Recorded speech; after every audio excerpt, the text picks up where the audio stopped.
have a right to health. They have a right to education. They have a right to survive.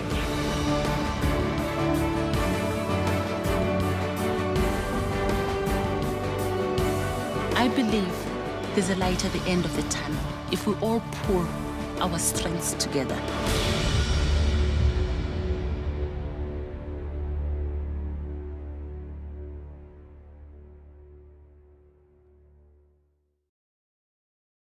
Good morning.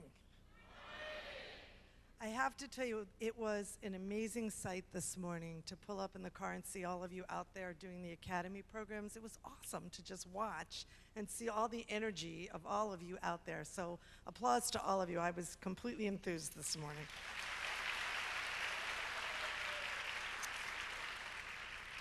So I've been hearing about the program for the past few days, and I'm not sure what I can add to what I think has been a phenomenal experience for all of you, but I'm going to share a few stories, and then I'm going to open it up to questions, and you can kind of direct me as to what you'd like to hear. So let me start with a little bit about who I am and how I come to be standing here before you. I have a picture that stays in my mind pretty much with everything that I do. And it's a picture of a little girl. The little girl is 6 years old, and she's holding the hand of a little boy who is 4 years old, who is her brother. And they're getting ready to board a ship. The ship is bound for a country that neither of them has ever visited before. It's a country that speaks a language that neither of them speak. They've only learned that they'd be traveling to this country 2 days before, and they're traveling with neither their mother nor their father, but with a woman whose first name they never knew and will never know, but whose last name they've been given. The year is 1939. The little girl in the picture is my mom, the little boy, her brother, my uncle, and their parents have bought passage for them on a ship because the Nazis have invaded Europe, and the only way they can ensure that their children's lives will be protected is to send them away to the United States by themselves. So they boarded that ship with this woman who helped them safely cross an ocean and whom they never saw again. And she delivered them here to New York, and she put them in an orphanage on the Lower East Side of Manhattan, and there they were raised until family members arrived in the country. But from that story that I heard, from my youngest memories that I can have in my brain, I learned that one person really can make a difference. If one woman had not cared enough to take these two children across an ocean, I would not have the privilege to stand before you today, because my life exists because she cared enough. And so my mother instilled in us as children that you're either part of the solution or you are part of the problem. But my grandfather also boarded a ship. It's the ship you see a picture of there. It's called the SS St. Louis. It's often called the Voyage of the Damned. Close to 1,000 passengers bought passage on the ship. They paid dearly. Most of them sold everything they owned to buy passage on that ship. They were mostly Jews or sympathizers to the plight of Jews in that year. The ship was bound for Cuba. My grandfather's plans were to get to Cuba, send for his children in the United States, start life all over again. But when that ship got to Cuba, they learned that these documents they had purchased with everything they owned were fraudulent. They had been duped. And so the ship sat in a harbor for 40 days because Cuba would not let them in. And the world debated what to do with this almost 1,000 people who had fled their homelands hoping to save their lives. And even the United States would not let them in. And so they were sent back to Europe, where most of them died at the hands of the Nazis. But I knew my grandfather. He was one of very few who survived. And so while my mother was teaching us one person can make a difference, my grandfather was teaching us what happens when the world turns its back, when nobody gives a damn. People die. And so it's really not surprising that I ended up doing what I do for a living. My brother, myself, my nieces, my nephews, my cousins, we are all in helping professions because I don't think we had any choice from the moment we were born that that's what we would do with our lives. But we really have learned, and I think it's the blessing of my life, that there's great joy in the opportunity to give back, and that some of the most memorable moments of my life have been along those lines. So I spent the first part of my career in higher education. I was Dean of Students at Polytechnic University, when along came an opportunity to take a one-year sabbatical and go work for the Anti-Defamation League, designing and creating television programs with CBS TV that were themed around teaching people to value diversity, teaching people not to be bigoted, not to be prejudiced, teaching people that we each had something unique in our hearts and in our souls, and finding that uniqueness, and helping people to stand proud and tall about those things that make us different. Because in my generation, we were seeking initially as kids to be colorblind, to not see those things, to not value that those very things are the essence of who and what we are. And so it was a real shift in the way we looked at the world. So I went to ADL for a year, took my sabbatical, and I ended up staying 18 years and not going back, and was the assistant national director and then the associate national director of the Anti-Defamation League, traveling extensively, bringing this program to where it is today, which is in all 50 US states, in the Middle East, in Latin America, in Japan. Close to 5 million teachers have now participated in the A World of Difference training program. It's a full curriculum, and it was a phenomenally exciting job, and I loved it, and I really thought I would retire from it, when one day UNICEF knocked on my door. And they said, "Don't you want to come and be number 2 for UNICEF?" And I thought, well, what do I know about UNICEF? What I know about UNICEF is trick or treat for UNICEF. Anybody here ever trick or treat for UNICEF? Yeah, okay, cool. Well, 1 in 10 Americans has trick or treated for UNICEF. And those of you who may not be from the United States, it involves carrying one of these little boxes on Halloween, ringing the doorbell, and instead of getting candy, asking for contributions. And what's really fun about it is that any child can participate, because the child doesn't have to put his or her own money in the box. They're asking everyone else for pennies, etc. And each of those boxes collects roughly on average about $2.50. But $1 buys enough clean water for a child for 40 days. So each of those boxes I like to think of as saving 2.5 lives. So I knew about trick or treat, that's all I knew. And when I asked somebody at UNICEF, my predecessor as the president, as a matter of fact, a guy by the name of Chip Lyons, why should I take this job? He said, the reason you should take this job is because about a month in, I'm going to take you to Africa. We're going to go off to some rural village. I'm going to put a baby in your arms. I'm going to teach you how to give an immunization. You're actually going to immunize that baby. And if you do nothing else for the rest of your life, you're going to know that there's a child in Africa that's alive because of something you did. It's a pretty good job offer, pretty hard to turn down. So I took the job.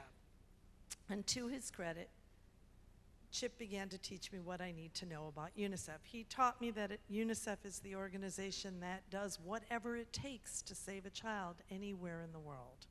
That might be water, that might be sanitation, that might be food, that might be immunization, it might be education around HIV, it might be making sure you learn to read and write, it might be making sure that you're protected from being forced into the army or into sex trades.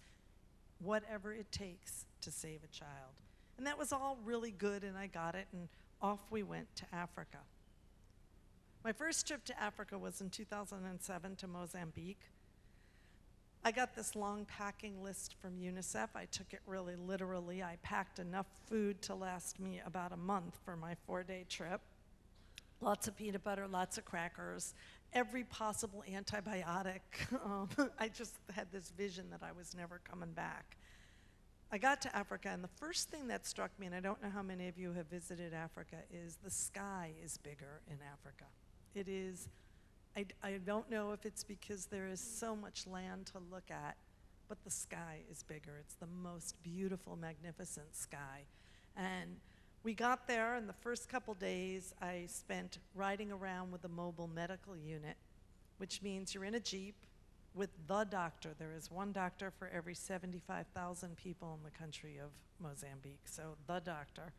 And you drive in the Jeep, and then sooner or later, the driver makes a left by a tree, because you're usually off-road, and you just kind of hope he knows where he's going. But as he makes that left, you might find 100 moms sitting on the ground, holding babies, waiting for the doctor, who comes once a month. And I was struck by that because when my kids were little, I have 3 sons, I have 2 grandchildren, but when they were little, if I couldn't get into the pediatrician's office at 8:01, because that's what worked for my schedule, I'd get annoyed with the doctor. And these people will sit and wait for a month sometimes because their child is ill and there is no alternative. And my job, because I'm not a medical professional, is what you see in the picture all the way to the left. My job was to weigh babies. So we would hang what looks like a fruit scale from a tree, but instead of a pan, it had a little pair of shorts.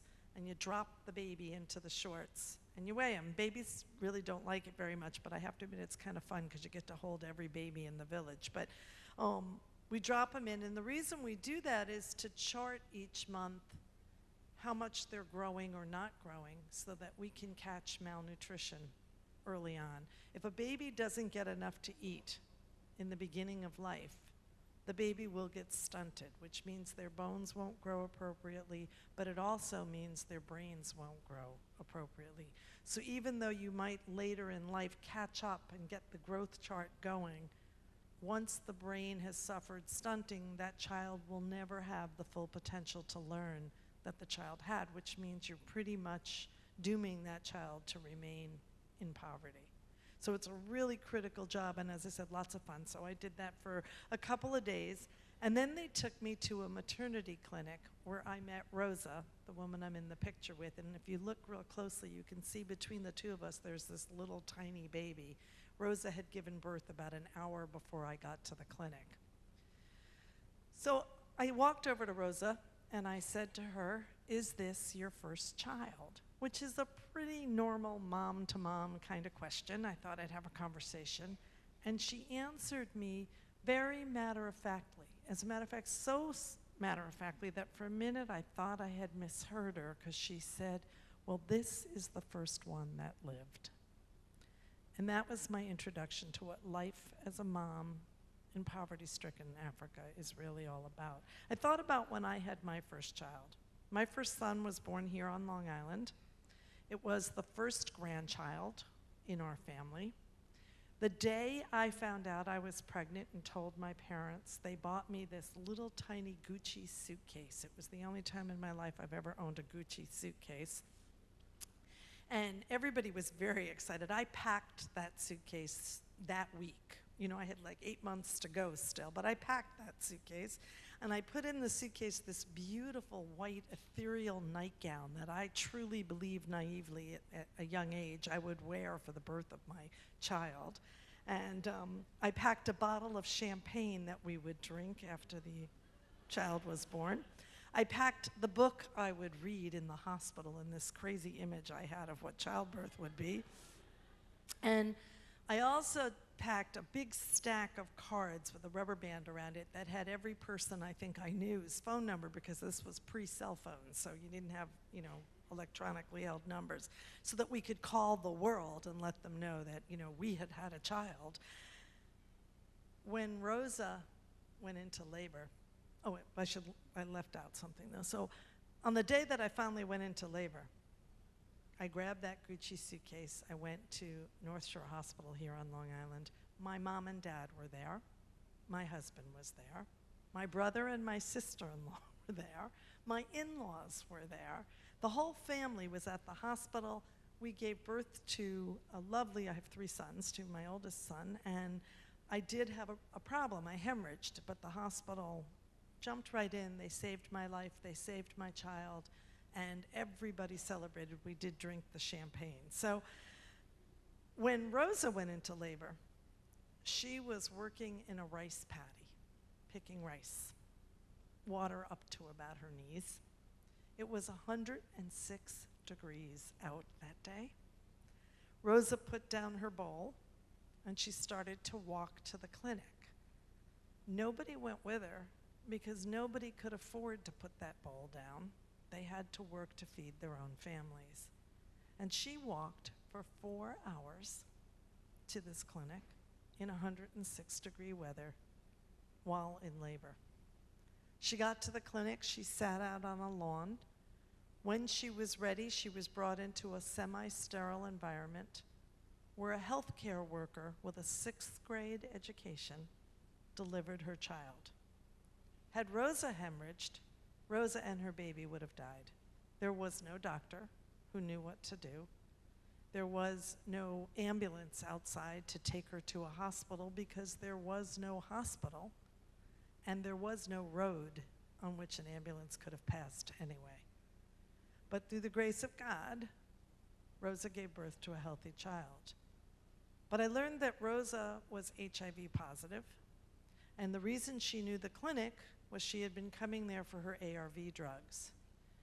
And now that her baby was born, the baby would need to take ARV drugs, 3 different drugs, 3 times a day, that were calibrated based on how much her baby weighed and how long the baby was.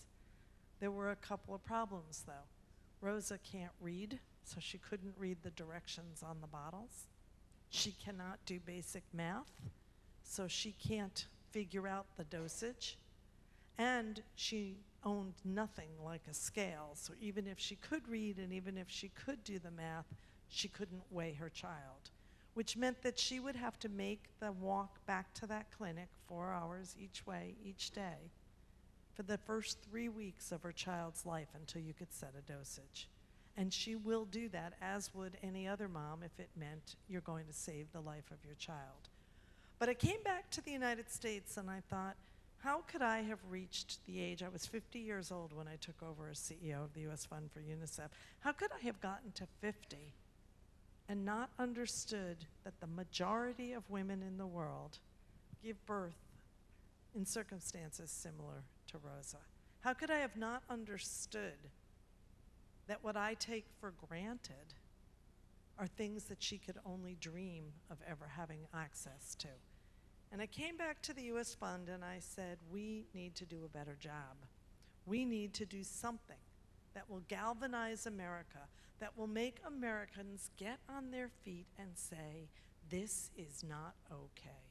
It is not okay that my child has a great seat at a table and that Rosa's child doesn't have a chair at all. This is not okay. And we came up with the idea that we were going to start a campaign called Believe in Zero. That's the piece that you just saw before I came up on the stage. At that time, I learned 26,000 children were dying every single day. 26,000 children, all under the age of 5, each and every day, of causes we already know how to prevent, but we're just not doing the job. So they're not dying of diseases we don't have a cure for, or the accident we can't predict, or the earthquake that takes us by surprise. They're dying of things like measles, like diarrhea, things we can prevent, but we're just not reaching all these kids. And we made a commitment at the U.S. Fund that we are not going to stop our work until we bring that number to 0. And we kind of stood there and talked about how any number other than 0 was not acceptable, and we were very intellectual in our pursuit of what it was we were trying to do. Today, that number stands at 18,000. So in the past 6 years, it's come from 26,000 down to 18,000. But as we sit here today, 18,000 children under the age of 5 will die of causes we could have prevented. 18,000 moms will kiss a child goodnight tonight that will not wake up tomorrow morning. And to me, as a mom, that is the most unconscionable thought. And it became very real for me when I visited Sierra Leone on a tetanus campaign with the actress Selma Hayek. And we went to a hospital where we met a 6-day-old baby who was suffering from tetanus, a disease that in the US, you know, you step on a nail, you get a tetanus shot. And here was a child who had had no luxury of a tetanus shot. I sat with the 18-year-old mom of this baby. The baby had no name yet because in Africa you don't name a child until the 8th day. The baby was 6 days old. And she spoke no English, the mom. I did not speak her language. And all we could do was hold hands and watch her baby. Tetanus is a horrific disease. It makes the body supersensory. So the baby couldn't be exposed to light, so it was dark. You couldn't touch the baby, it hurt the baby, so the mom couldn't hug her child. You couldn't sing to the baby because the noise hurt the baby. And so for hours upon hours, I sat with the mom and I held her hand. And then we saw the color drain out of this child and the baby died.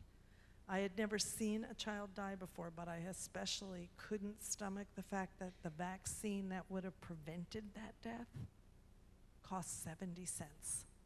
70 cents stood between that child catching the disease and not catching it. If we had immunized the mom, she would have passed that immunity on to her child. And in the developing world, most women give birth at home. And they automatically cut the umbilical cord with something that's sharp, usually metal. Tetanus is a disease that lives on dirty metal. And so unknowingly, these moms are infecting their own children. And the babies die because there are no medications there to cure the disease or to prevent it. And I came back and I said, we are still not doing enough.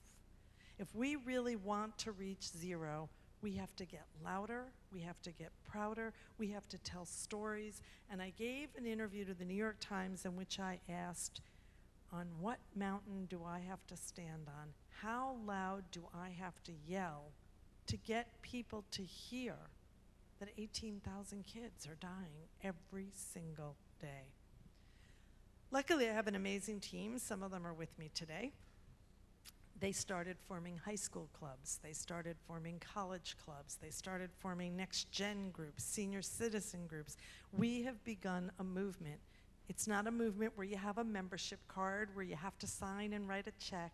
It is just a movement in which you say, it is not okay that 18,000 kids are dying each day, and I will do something that can help bring that number to zero. So you can belong to whatever club you want and still belong to ours, but we are committed to bringing that number down from 18,000 to zero. In the ensuing years, I've had the privilege to visit now close to 40 countries. UNICEF works in 190 countries and territories. Sometimes I go just to see what it is we're doing. More often I'm sent when there's an emergency. I've most recently come back from the refugee camps in Jordan for the Syrian refugees. But I also did work in Haiti after the earthquake, and we've done work in the Philippines following the tsunami, extensive work in Kenya when there was famine, and had the opportunity to really meet people from all walks of life, to sleep in a tent for the first time in 25 years after the earthquake, and to really kind of remember yet again the things I take for granted. But there are 3 things that I have found no matter what country I'm in are always the same. The first is wherever there are kids, whether it's a rich neighborhood, a poor neighborhood, a no neighborhood, wherever there are children, they are playing with some kind of ball. I don't know what it is about human beings, but I'm convinced it's innate in us that we've got to either kick or throw something to another child and have the kid kick it back, because there's always a ball. And it's not usually rubber or plastic like we're used to. It's usually rags tied with string or some other bottle, but there's always a kid kicking it and a kid kicking it back. And the second that's been consistent in all 40, almost 40 countries is that my lap is not my property. If I sit on the ground long enough, some kid is going to come over and sit on me. They don't ask permission, they just kind of plop down, and I'm not really sure like what the timing on all this is, but at some point they decide, okay, I'm done, and they will turn around and give you a hug and just get up and walk away. Like, okay, hey, that was nice, Caryl, thanks, you know. And that's happened in every country I've been in. But the third thing is a more serious one, and that is as moms, as dads, as aunts, as uncles, as sisters and brothers, we all want the same things for our kids. That's not measured by how educated or affluent we are. We all want our children to be safe.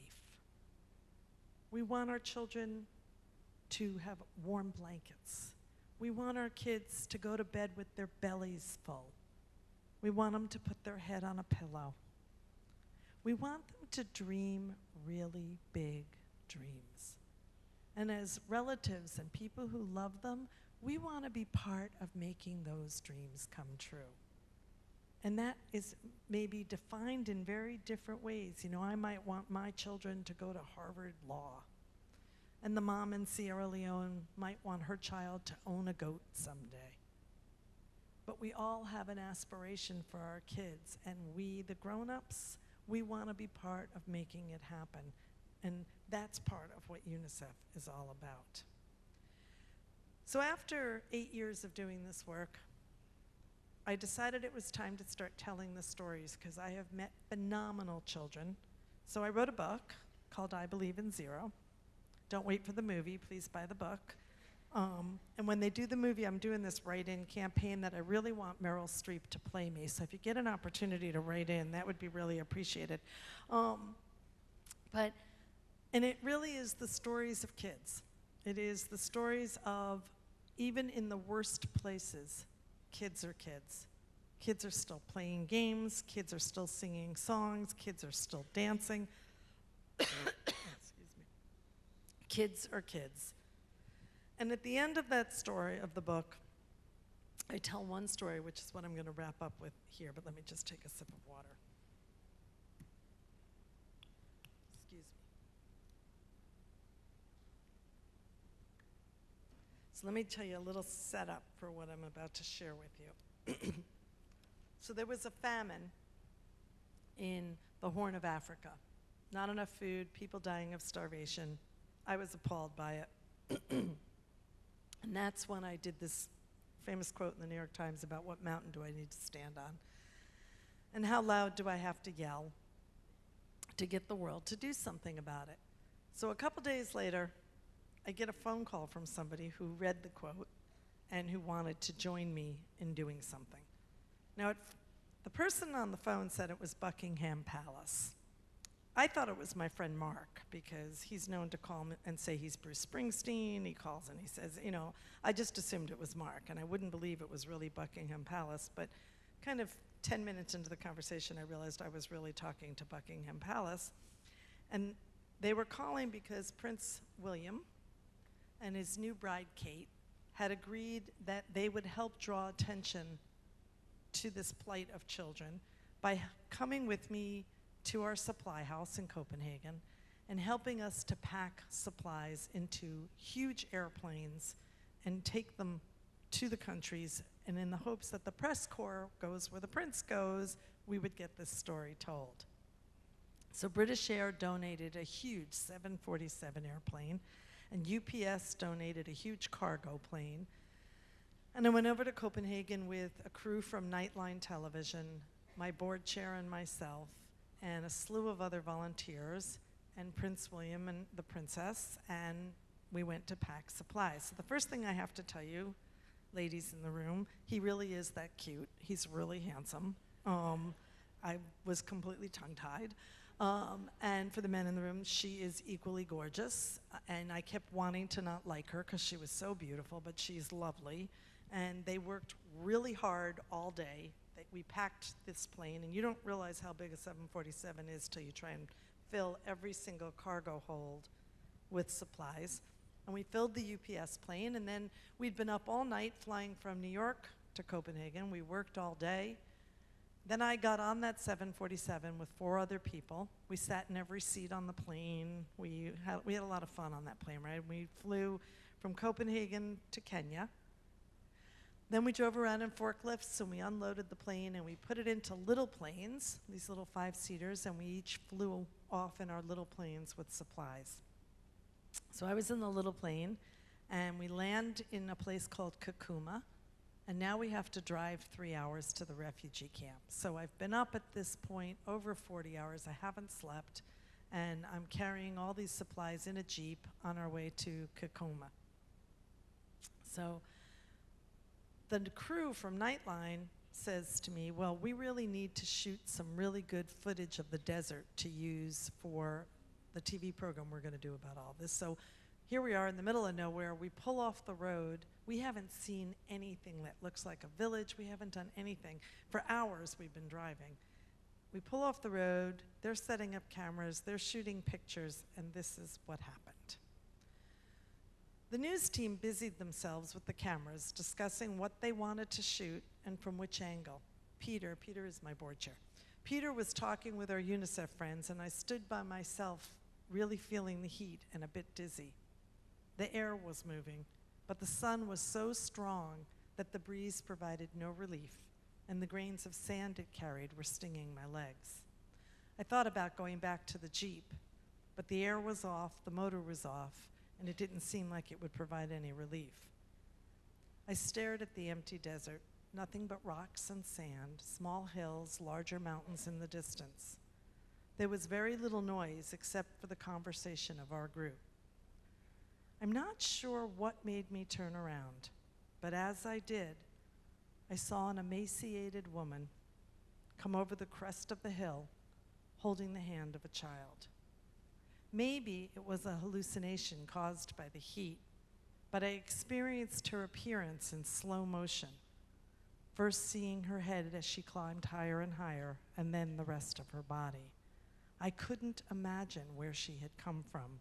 It had been so long since we'd passed any place that looked like someplace someone would live. I cupped my hand over my forehead to get a better look. I couldn't decide how old she was. Her leathery, line-filled skin indicated a lifetime spent under the desert sun. She was very thin. The bones of her arms jutted out from the wrap tied around her top, with the bottom wrap barely able to stay on her gaunt frame. Her cheeks were gaunt. Her eyes were almost hollow. The child, whose hand she held very tightly, seemed equally ageless. Based on her height and size, she seemed quite young, but when I looked closer, I saw the telltale signs of stunting, a body that just didn't match the maturity of the face. Who were they? Why were they wandering the desert? Was the woman the mother of the child, the grandmother? Where were they going? Hello, I said, fully aware that she was likely not familiar with English. I took a step closer to her, holding out my hand. The woman seemed stunned by my presence. She stepped backwards and her eyes narrowed, letting me know she would defend herself if necessary. I thought she might turn and run the other way, but she didn't. She seemed to assess me without moving, just staring into my eyes, trying to determine whether it was safe to come closer. We stood like that for some time, staring deeply at one another, silently testing one another, so busy that no one else had even noticed us. The child hid behind the skirt of the woman, peeking out with half her face. Somehow the moment passed. My fears evaporated, as did whatever fierceness I perceived in her. We were now connected in some sense, two women who happened to stumble upon one another in the desert. She knew no more about me than I knew about her, and she could not have known I was there as part of a relief effort. Still, her agenda was readily apparent. She kept her eyes on me, but she took her free hand, she rubbed her belly, and she put it out like a cup waiting to be filled. She was hungry. She needed help. No matter how frightening my presence was, this basic need superseded all of her fears. During dinner on the plane, I had placed an apple in my backpack. I grabbed it and I tossed it up to her. She caught it and she stared at it in her hand. Her eyes flicked back to meet my gaze, and she held that stare for quite some time. She bowed her head in gratitude, a gesture that left me embarrassed. This piece of fruit that meant so much to her had meant so little to me. She turned and walked the other way. I read you that story because I believe that each of us has an apple somewhere in our backpacks. I think that each of us has something that we take for granted each and every day that truly is what could stand between life and death for someone else. That each of you comes to a camp like this because you've made the decision to be a leader, to do something, to be part of something bigger. And my challenge to you is to dig into that backpack and find the apple, to find the thing that you have to offer that can help bring that number from 18,000 all the way to 0. Thank you very much.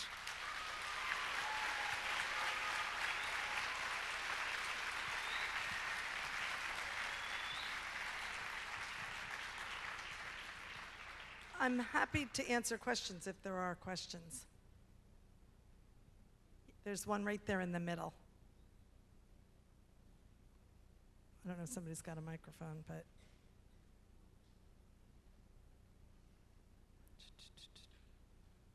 It's coming.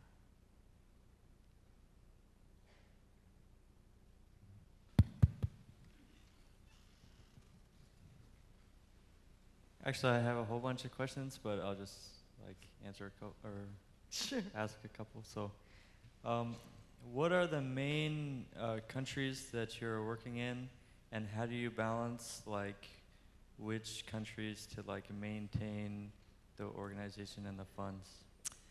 So we work in 190 countries, so there isn't a main country. Any place there's a kid, we work. But we only work in developing nations. Once a country has reached industrialized status, then we feel the government and the country is wealthy enough to address its own issues. And we only come in then if there's an extreme issue. So in the United States, for example, during my tenure, the only time we've worked in the US directly on service provision was following Hurricane Katrina, when the country could not recover quick enough. But otherwise, we work wherever there is a crisis. Additionally, in Japan after the earthquake, although Japan is an industrialized nation, we work there as well for similar reasons. We don't have the luxury to say this child's more important than that child, so it never becomes this country or that country. It's got to be this country and that country, and if that means each gets a little less, each gets a little less. It's difficult because you are on the ground and you see what could happen if you had more resources, and you can only do this much, so you do this much. And we have absolutely no politics. The only side we're on is the side of a child, so in every battle currently going on in the world, we're working on both sides. And we maintain that integrity because it allows us to get ceasefires, to get immunization campaigns through, or in the Middle East right now, ceasefires to get supplies into kids. But it's very disheartening because when an earthquake happens or something, you suddenly have great expenses and no dollars, and you got to get out there and raise them. One right here. I'll let the microphone pick somebody. I know you said you operate in 180 countries, I believe. And so where does the majority of your funding come from? Our funding comes 100% voluntarily. We are not in the UN budget. That doesn't mean we don't get any UN funds, but governments fund about 1/3 of what we do, and 2/3 comes exclusively from private sector, everything from the nickel in the trick-or-treat box to huge corporate partners, to foundation grants, to individual gifts. So the US fund for UNICEF, the organization that I run, this year we raised $602 million. So that gives you a size of the scope. Thank you. There's one down here. They're coming. I heard you said the number of children who die by preventable causes is 18,000. About how much time do you think it will take to bring that down by 50% to 9,000? It's a great question. You know, it's not just a dollars game, it's an awareness and an advocacy, because some of the things don't even cost anything.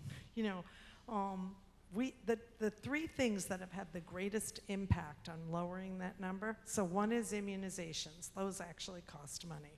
And UNICEF internationally operates on close to $4 billion a year. So that gives you a sense of the scope. But the second greatest number lowering happened when we taught children to wash their hands. That was the biggest intervention, was washing hands, because so many diseases are spread by touching that if we can get people to just wash their hands, it makes a huge difference. And that's, you know, a basic cost for you if they have access to water, but which is clearly a problem. You've got, today in the world, I just had this number in my head last night, 800 million people in the world do not have access to clean water. So, you know, and different things cost different amounts. $1, as I said, buys enough access to water for a child for 40 days. So $1 will save that life for 40 days. For the child who needs nutrition, the cost is different. The cost of an immunization is different. So it varies.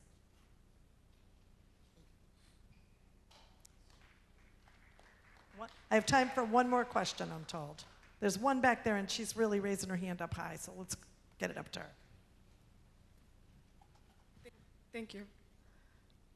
So after hearing all these other questions, I could only think, what does it take to be a volunteer, to help, or what kind of, like I'm studying accounting, would that be beneficial? Let's say I wanted to help all those children, how would I be able to?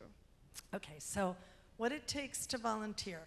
We do not take young people to another country for service. So let me just tell you that, because we work with children, there are all kinds of issues around security, protection, etc. So we don't take trained volunteers. That's done by full-time staff who we've done background checks on, etc. Okay. What young people do. How old would I have to be?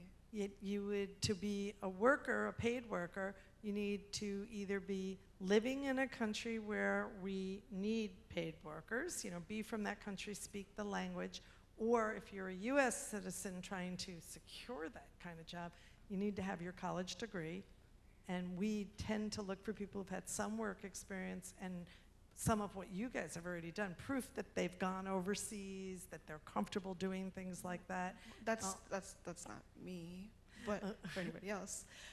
But in terms of the skill, okay, there is an entire financial operation that goes with all of this. So an accounting degree is an asset. There's also teaching money management to people who have never had the wherewithal to have finances before. So there's accounting skills that need to be passed on. So it's a great asset. Where you can get involved today, though, as students is we're doing several things. We do Trick or Treat for UNICEF, so helping, going into classrooms, getting kids to do it, thanking children who do it. During World Water Week, we do things like called water walks, where we ask you to carry a gallon of water, which is the least amount a child ever carries. A gallon of water for a day, and get someone to sponsor you for every hour that you do it, or we do water walks where you literally walk around the track with sponsors. We ask you to go on unicefusa.org and get educated so you can tell people what the problems are. Most Americans are philanthropic or altruistic, but they don't even know that 18,000 kids died today. And so educating yourself, being able to talk about it in a classroom is huge, huge for us, because we're not going to get America on her feet saying this is not okay if America doesn't even know it's happening. Aside from the Zero Project, what are your other goals? Too many questions? Sorry. Never mind.